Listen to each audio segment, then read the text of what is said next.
I think that there is a lot to investigate, and I'm personally very grateful that somebody of the stature of Robert Mueller would be there conducting this investigation. He's a totally straight arrow guy. I mean, if it's there, it's there. If it's not, it's not. And I really believe that he will be honest and transparent and tell us whatever it is he finds. But as I say in the book, and I try to explain what bothers me, there's just too many connections to be called just coincidences. There just are. And, you know, some of it is financial entanglements, and some of it is hunting for, you know, negative information about me, and some of it is calling, you know, people and trying to hide the connections and the meetings and the calls and all of that. All of that has gone on. Now, there's a lot of smoke, and whether or not there's fire, we need to figure it out. But here is what's important. Put the investigation into Trump, his associates, and everybody else to one side. There is no denying that the Russians interfered in the election. Right. Whether or not they had willing or unwitting help from the Trump team, they interfered, and they did so to help him and hurt me, and they did so to destabilize our democracy, and they have not stopped. What's not clear from your book is whether you think that the Trump campaign was colluding in this. We don't know the answer to that. That is part of what is being explored. There are some serious questions, because what happened when the emails of my campaign manager, John Podesta, were stolen by the Russian intelligence services. Then they were conveyed to WikiLeaks, which is basically now a mouthpiece for Russia authoritarianism. And then they were released on the very same day that the Hollywood Access tape came out showing Trump, you know, bragging about sexual assault.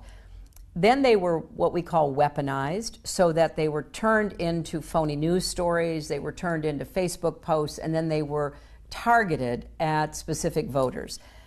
The question is, where did the Russians get that kind of targeting information? And, you know, that is one of the unanswered questions that investigators in Congress and the special counsel are looking into. The Russian government has engaged in espionage against Americans. They have hacked American websites, American accounts of private people, of institutions. Then they have given that information to WikiLeaks for the purpose of putting it on the internet.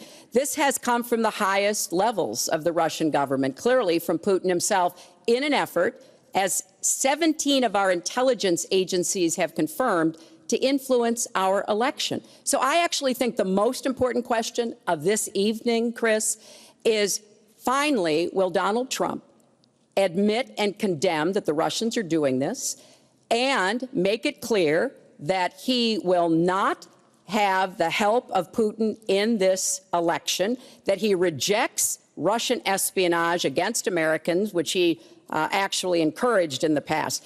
Those are the questions we need answered. We've never had anything like this happen in any of our elections before. I mean, if you're going to let Russia get away with what they did and are still doing, according to Christopher Wray, the current FBI director, who said that last week, they're in our election systems. We're worried about 2020, he said. So, hey, let's have a great power contest, and let's get the Chinese in on the side of somebody else.